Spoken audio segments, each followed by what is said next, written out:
Some of you will know that although my family are from Tunbridge Wells, I grew up in Cape Town.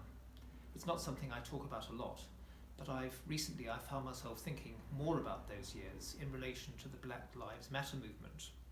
I left South Africa way back in 1981, and at that time you could give a cash value to how much black lives mattered as compared with white lives. Per pupil education spending, for example, was more than 10 times greater for white children. I was not a churchgoer then, that's another story, but I do remember how some Christians tried to justify apartheid in biblical terms.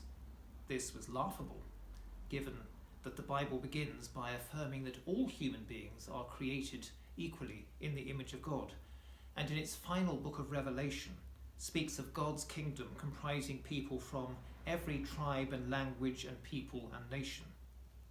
Laughable, but also a lesson in how easy it can be to use religion in a self-justifying way, not necessarily deliberately, but because usually it's far easier to see other people's prejudices than one's own. In 1989, while training for the priesthood, I went back to South Africa for 2 months and studied in a local seminary located in a black township. I listened and learnt from my fellow ordinands, not least about how they were constantly made aware of their blackness in a way I rarely had to think about being white.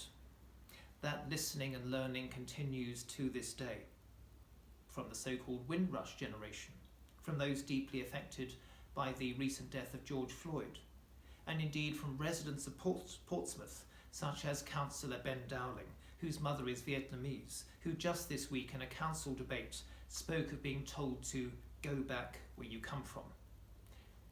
Prejudice and discrimination, as I learnt in my childhood, means that some lives are valued more than others. Apartheid may have gone, but racism and inequality have not.